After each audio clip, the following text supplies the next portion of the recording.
తెలంగాణ ఉద్యమంలో పాల్గొన్న నిరుద్యోగ కళాకారులకు ఉద్యోగ అవకాశాలు కల్పించాలని, వృద్ధులైన కళాకారులకు పింఛన్లు, హెల్త్ కార్డులు మరియు తెలంగాణ ఉద్యమంలో కీలక భూమిక పోషించిన కళాకారులకు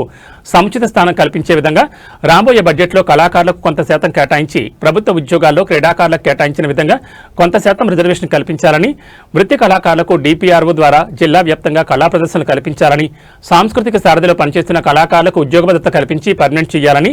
తెలంగాణ ప్రజానాట్య మండలి ఆధ్వర్యంలో మంచిర్యాల జిల్లా కలెక్టర్కి వినతిపత్రం ఇవ్వడం జరిగింది. ఈ కార్యక్రమంలో తెలంగాణ ప్రజానాట్య మండలి రాష్ట్ర ఉపాధ్యక్షులు రేగుంట చంద్రశేఖర్, మిట్టపల్లి పౌల్, గంగారాం, బియ్యాల ఉపేందర్, బబ్బర్ రాజేందర్, చొప్పదండి కిషన్, మిట్టపల్లి మల్లేష్, బొంకూరు రామచందర్, రవి, పుష్ప, రమ్య తదితరులు పాల్గొన్నారు.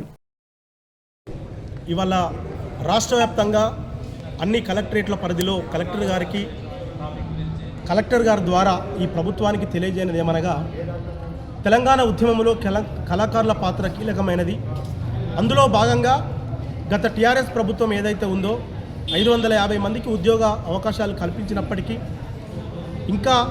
చాలామంది నిరుద్యోగ కళాకారులు తెలంగాణ ఉద్యమంలో పాల్గొని వాళ్ళు ఈరోజు చాలా ఆర్థిక పరిస్థితుల ఇబ్బందుల వల్ల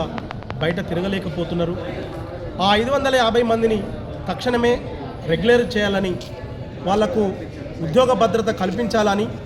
అదేవిధంగా ఇంకా ఎవరైతే అర్హులైన కళాకారులకు ఉద్యోగ అవకాశాలు ఈ కాంగ్రెస్ ప్రభుత్వమైనా కల్పించాలని, అదేవిధంగా ఇప్పుడు కొంతమంది వృద్ధులకు పెన్షన్స్,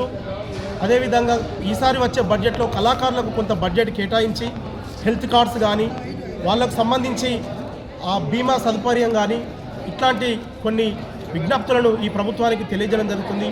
ఈ ప్రభుత్వమైన రేవంత్ రెడ్డి గారి ప్రభుత్వం ప్రజాపాలనను చెప్పుకుంటున్న ఈ ప్రభుత్వమైన కళాకారులను ఆదుకోవాలని చెప్పి, పేద కళాకారులకు ఏదైతే సాంస్కృతిక కార్యక్రమాల్లో ఈ కలెక్టరేట్ ద్వారా, డిపిఆర్ఓ ద్వారా వాళ్ళకు జీవనభృతి కల్పించాలని, పెన్షన్స్ ఇవ్వాలని, హెల్త్ కార్డ్స్ ఇవ్వాలని, మరికొంత మంది కళాకారులకు ఉద్యోగ అవకాశాలు కల్పించాలని తెలంగాణ ప్రజానాట్య మండలి ద్వారా మేము డిమాండ్ చేస్తున్నాం.